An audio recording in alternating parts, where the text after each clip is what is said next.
Bonsoir mesdames et messieurs, merci de suivre l'actualité sur RTI 1. Tout de suite les titres au sommaire de cette édition. Ce mardi à Londres, Alassane Ouattara était l'invité de la prestigieuse institution Chatham House. Il y a animé une conférence sur les élections en Côte d'Ivoire en 2020. Comment assurer la stabilité et l'inclusion? Le chef de l'État, Alassane Ouattara, a rassuré son auditoire sur la tenue du scrutin dans un climat démocratique et apaisé.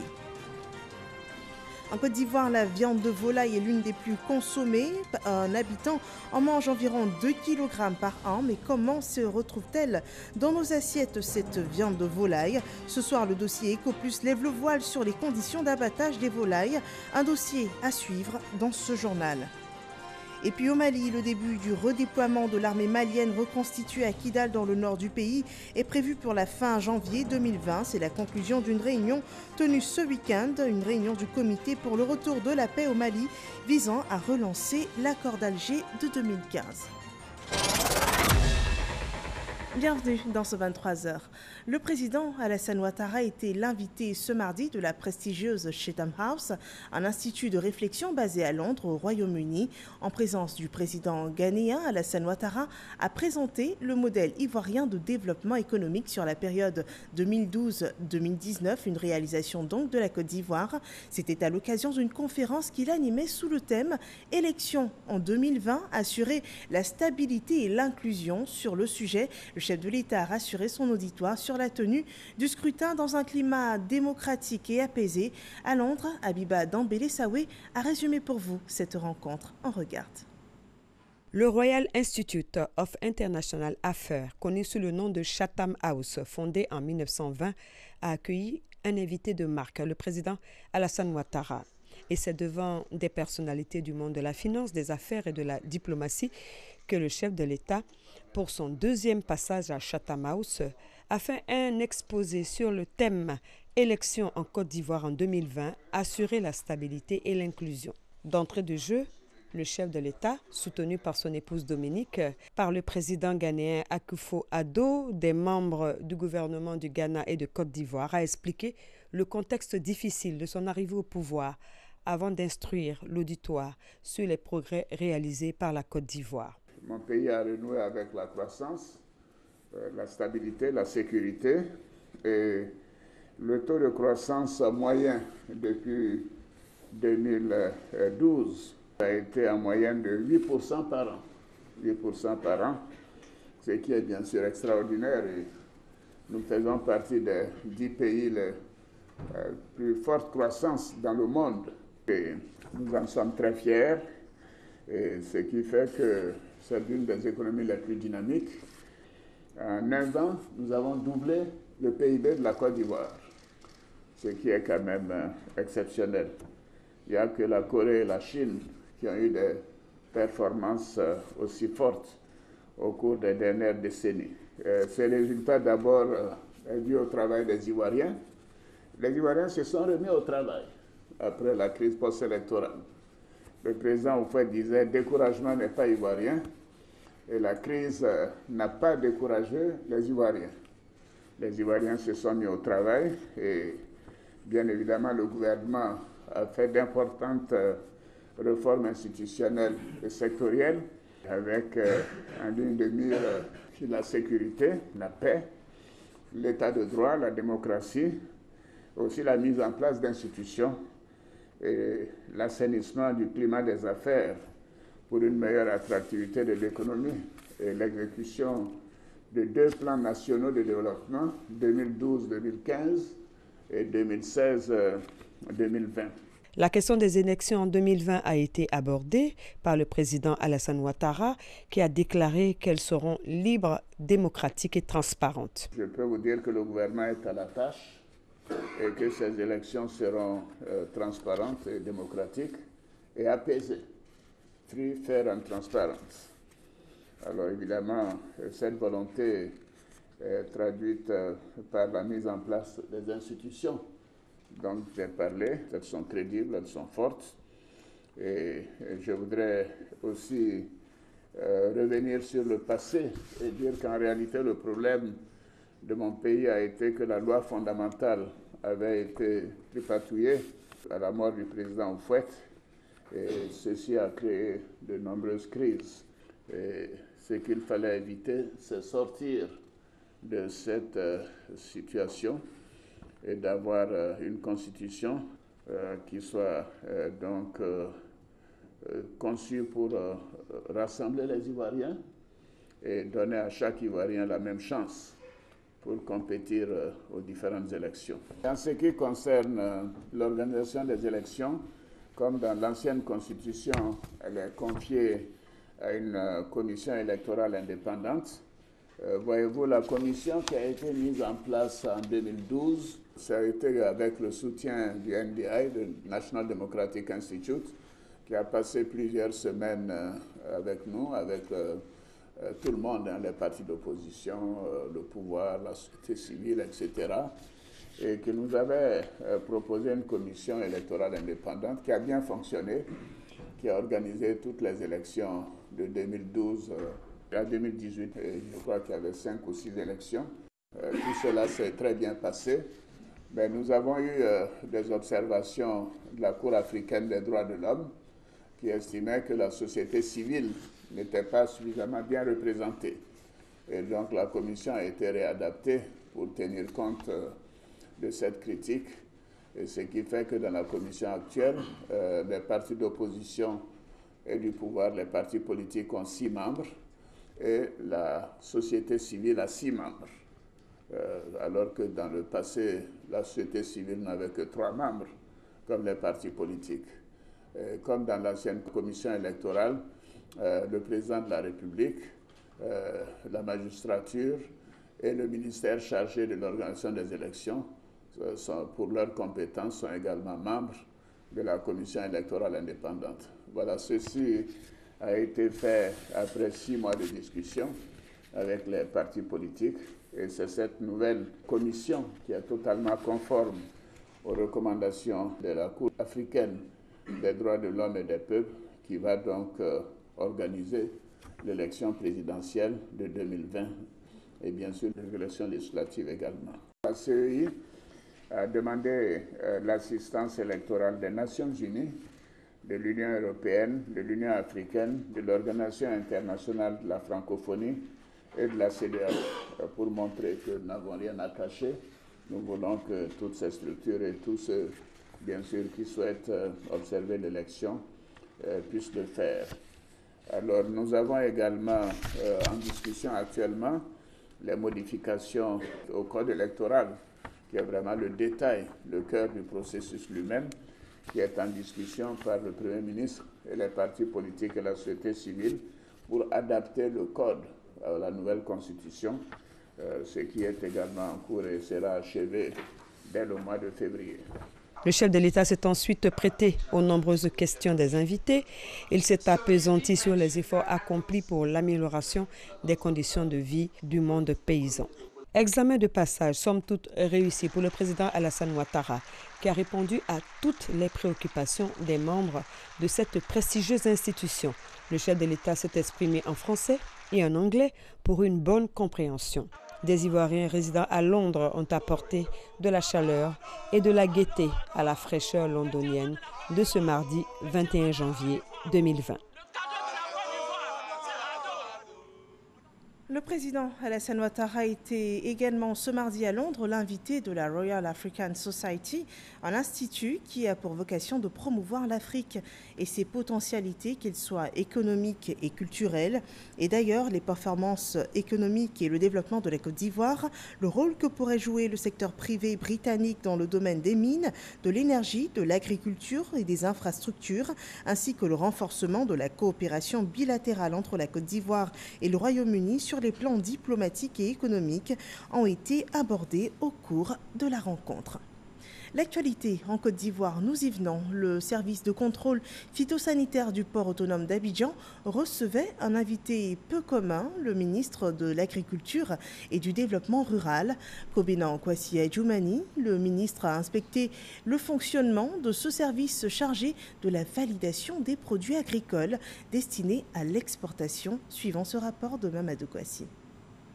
Le ministre de l'Agriculture et du Développement rural dans les entrepôts du port autonome d'Abidjan, Kobena Kwasi Adjoumani y est pour comprendre le fonctionnement du service de contrôle phytosanitaire du port autonome d'Abidjan. Il veut aussi se faire une idée des difficultés confrontées par ses agents au quotidien.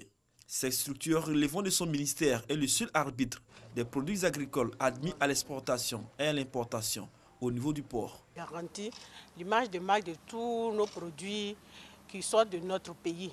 Donc dans le cas du café cacao, la mission que le ministère nous a confiée, c'est de s'assurer que lorsque le cacao arrive à l'extérieur, il n'y a pas d'insectes à l'intérieur du cacao dans les pays de destination. C'est ce qui garantit l'état phytosanitaire pour éviter que la Côte d'Ivoire soit mise sur embargo sur certaines destinations. Du guichet unique du café cacao au quai 17, en passant par les laboratoires et le quai fruitier, le ministre a visité et échangé avec les différents acteurs afin de toucher du doigt les réalités quotidiennes de ses agents. Par endroits, il s'est lui-même transformé en agent de contrôle. Cette visite a été un cadre d'échange avec les agents de cette structure, occasion choisie par le ministre Kobena Kwasi Adjoumani pour répondre aux préoccupations des agents, dont l'informatisation du circuit de suivi du contrôle phytosanitaire. Nous allons veiller à ce que les services disposent au moins d'un minimum pour pouvoir travailler et pour pouvoir se mettre au service donc, des consommateurs ivoiriens. La plupart des produits à l'importation que nous consommons transitent d'abord par le port. Mais bien avant d'être mis sur le marché, ces produits font l'objet d'une inspection phytosanitaire et nous partons satisfaits. Satisfaits de savoir que le consommateur ivoirien peut compter sur nous quant à la qualité du produit qu'il consomme. Le service d'inspection phytosanitaire du port autonome d'Abidjan est un démembrement de la direction de la protection des végétaux et du contrôle de la qualité. Comme le port, l'aéroport Félix Houphouët-Boigny de Port-Boué dispose également du même service. Nous sommes mardi et ce jour, le service économie de la rédaction nous propose son dossier. Ce soir, gros plan sur les abattoirs de volailles en Côte d'Ivoire. Dans le pays, la viande de volaille est l'une des plus consommées. Le taux de consommation par an et par habitant est estimé à environ 2 kg. Mais savez-vous dans quelles conditions sont abattues ces volailles qui se retrouvent dans nos assiettes? C'est une question qui suscite des interrogations sur les conditions d'hygiène de ces abattoirs. L'abattage des volailles dans les marchés est-il réglementé par la loi ivoirienne? Comment le gouvernement entend juguler le risque sanitaire dû à l'absence d'abattoirs respectant des normes d'abattage de volailles? Jean-Luc Bangbo a tenté de trouver des réponses à ces questions en réalisant ce reportage, ce dossier EcoPlus que je vous invite à suivre.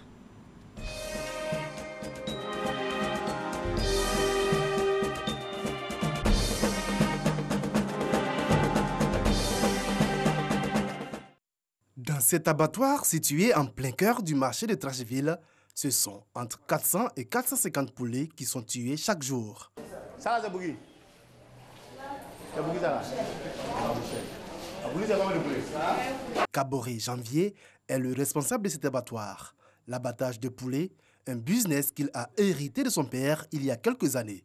Une activité qu'il a surtout fait évoluer. C'est un abattoir qui s'est installé depuis près de 10 ans.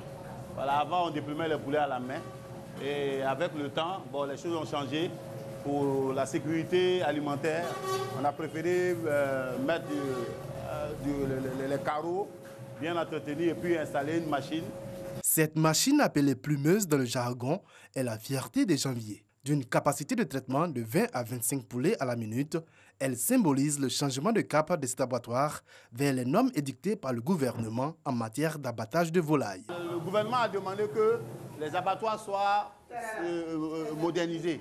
Et c'est dans ce cadre-là qu'on a ouvert ce point-là pour déplumer plus de poulets et puis, comment on appelle ça, respecter les normes de la sécurité alimentaire. Si Janvier a pu s'adapter et faire évoluer son activité, ce n'est pas le cas de tous les acteurs de ce secteur. Les tueries à façon sont les plus nombreuses sur les marchés, comme ici à Port-Boué.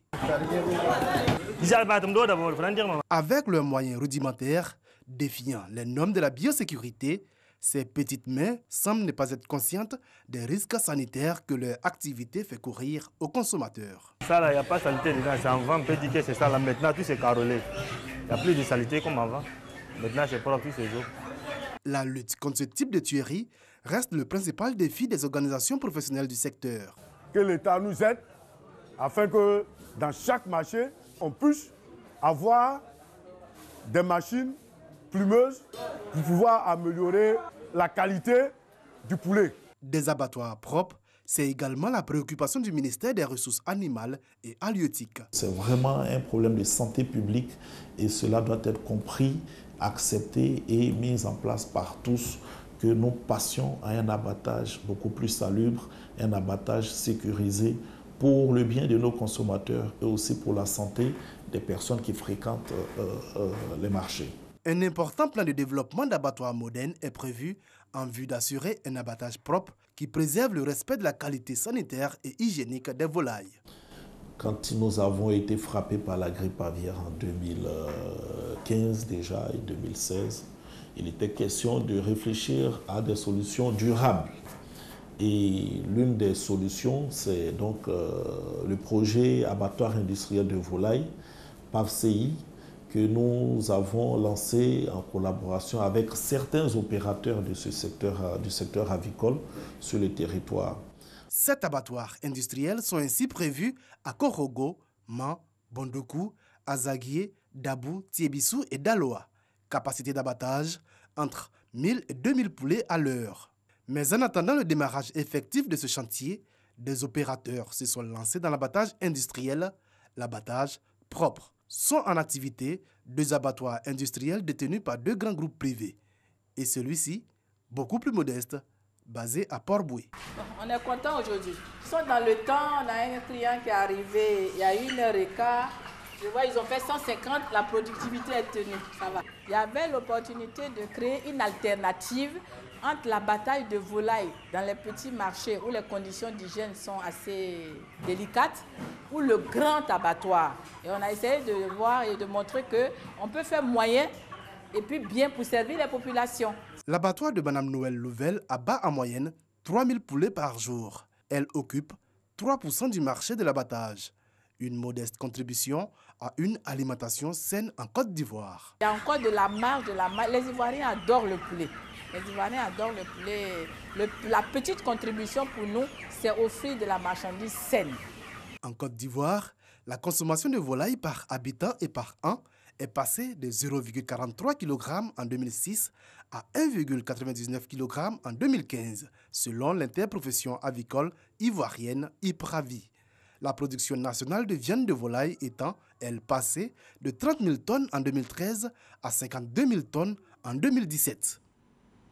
Voilà un dossier EcoPlus sur les abattoirs de volailles que vous pouvez retrouver sur rti.ci.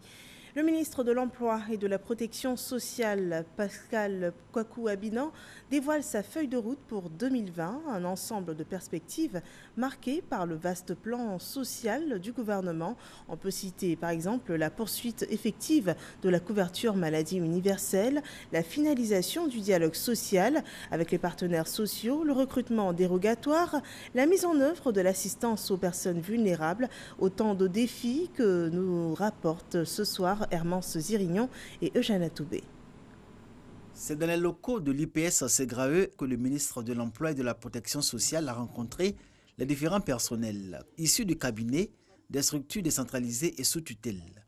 La toute première rencontre de l'année 2020 qui aura permis à Pascal Kwaku-Abinan de jeter un regard rétrospectif sur 2019.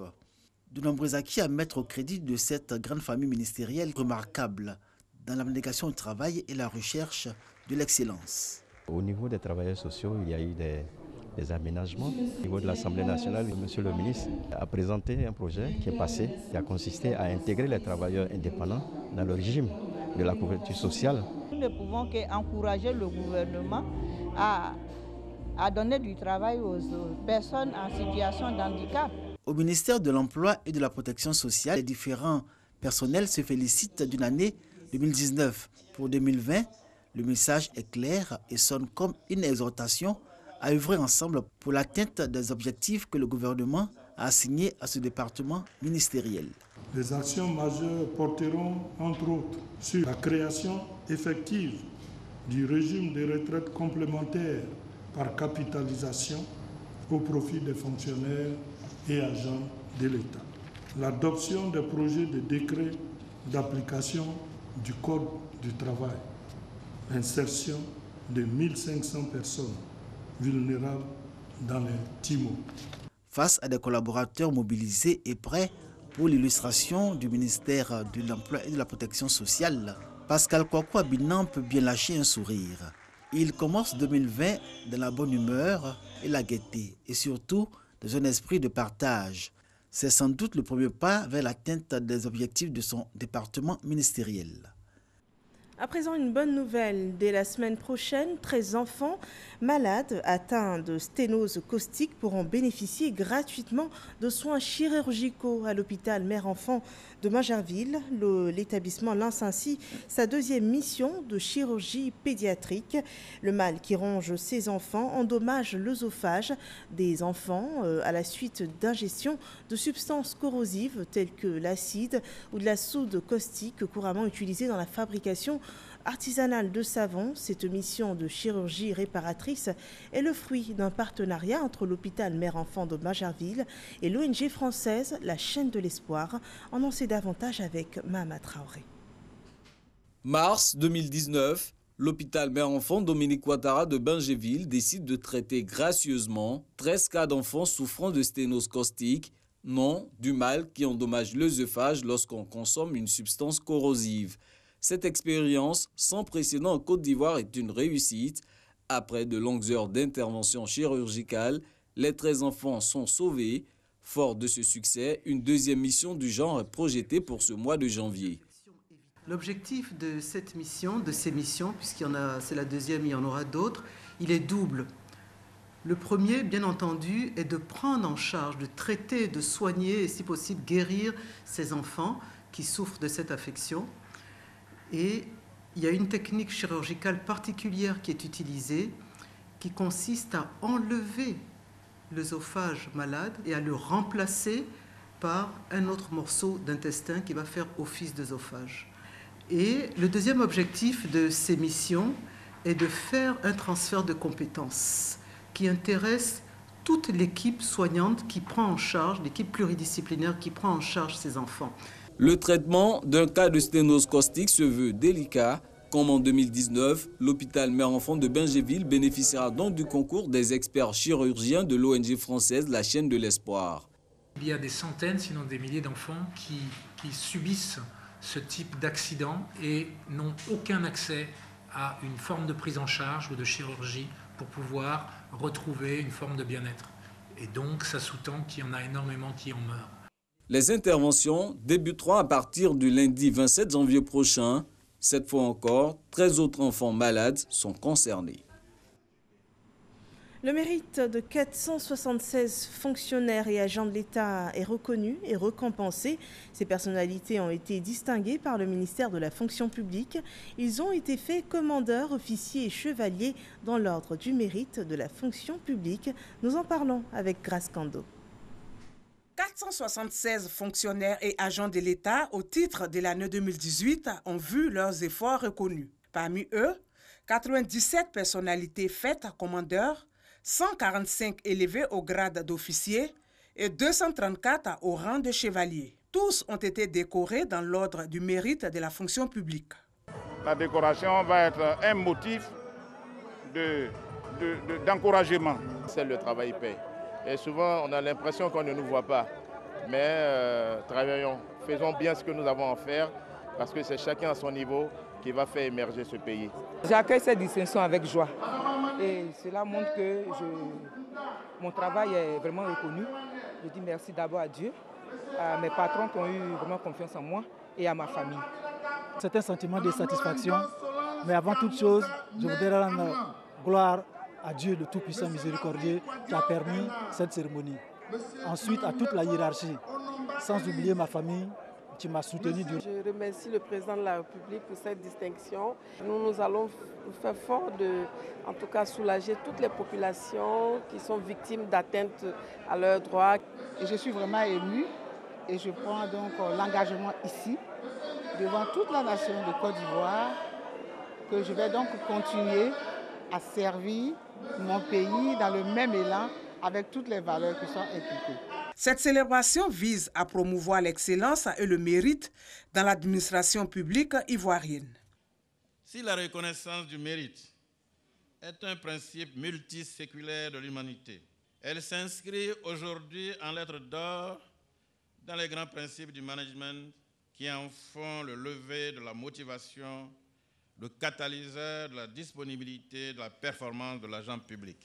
Ces 476 fonctionnaires et agents de l'État décorés ont été sélectionnés, entre autres, sur la base de leur état de service, des qualités humaines et professionnelles et de la bonne observation des valeurs déontologiques et éthiques dont ils ont fait montre dans leur cursus professionnel. Nous apprenions le 13 janvier dernier la découverte d'une fosse commune à Mans dans laquelle étaient ensevelis des ossements de 20 personnes. Au lendemain des faits, le procureur de la République, près le tribunal de première instance de Mans, a produit une déclaration dans laquelle il avait annoncé l'ouverture d'une enquête pour faire la lumière sur les circonstances de la mort de ces personnes. Les premiers résultats des investigations sont à présent connus avec la découverte d'une carte de nationalité, d'identité parmi ces ossements retrouvés. Le point avec F. Boué. La procureure de la République, près le tribunal de première instance de Mans, Kounta Nafissatou, apporte de nouveaux éléments sur l'affaire de la fosse commune découverte à Mans le 13 janvier 2020. L'enquête qui a été immédiatement ouverte a connu des avancées avec la découverte sur ces ossements d'une carte nationale d'identité ivoirienne au nom de Touré Moussa, fils de Touré Mevanli et de Massé Chérif, mécanicien domicilié à Mans au quartier Air France. Munis de cette information, nous retrouvons effectivement la famille de Touré Moussa au quartier Air France de Mans. La mère Massé Chérif est décédée il y a quelques années sans savoir ce qui est arrivé à son fils. Quant au père Touré Mevanli, il nous relate les circonstances de la disparition de son fils en novembre 2002. C'était en pleine crise au moment de la reconquête de la ville de Mans par l'armée régulière. Il y avait eu d'intenses combats. M. Touré Mevanli, alors de retour d'un voyage, n'a pas trouvé à la maison son fils Touré Moussa, communément appelé Bamoussa. Il était mécanicien et avait une boutique de pièces de voiture. J'ai trouvé seulement que les deux femmes qui sont là, avec les plus petits enfants. Je dis, mais où ils sont les garçons, les garçons groupe là, où ils sont? Les grands garçons là, où ils sont? Ils m'ont dit que, tous ils sont courus maintenant, aller au champ. Je suis content. C'est Bamoussa qui était dans la boutique. Selon des témoins, des personnes seraient venues le chercher dans sa boutique et il les aurait suivis. Sans nouvelles de son fils depuis novembre 2002, Touré Mevanli s'est dit qu'il est mort, mais il se nourrit d'espoir. J'ai demandé, il y a d'autres qui... L'autre m'a dit qu'il y a des enfants qui sont à Boaké, il y a d'autres qui sont sortis. C'est après maintenant, il y en a qui m'a dit que bon, il y a beaucoup qui sont partis en Europe. Moi, j'ai dit, peut-être Bamoussa est parmi ça.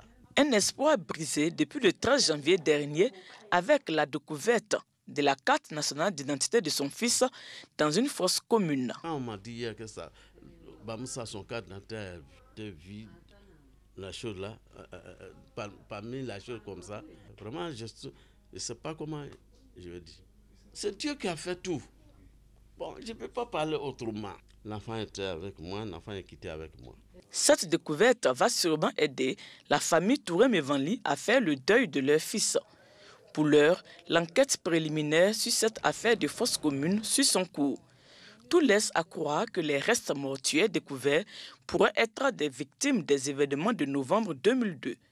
Toutefois, une information judiciaire sera ouverte pour identifier ces personnes et déterminer les circonstances exactes de leur décès. Pour rappel, ce sont 20 corps enfouis dans une fosse commune qui ont été découverts le 13 janvier dernier pendant l'exécution des travaux de bitumage de l'axe préfecture de Mans, bataillon de sécurisation de l'Ouest. Passons à présent à l'actualité internationale. Au Mali, le retour à Kidal de l'armée malienne reconstituée est annoncé pour la fin janvier 2020. C'est l'un des points à retenir de la réunion de relance du comité de suivi de l'accord de paix d'Alger qui s'est tenu ce week-end à Bamako.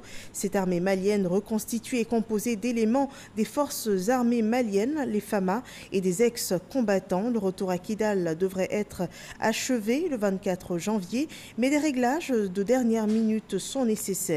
L'armée malienne n'a pas repris pied dans cette ville depuis des combats en mai 2014 pendant une visite du Premier ministre de l'époque, Moussa Mara, qui s'était soldée par sa lourde défaite face aux rebelles qui depuis contrôlent la localité. Et c'est dans la paix que je retrouve demain pour d'autres nouvelles sur RTI 1. Bonsoir à tous.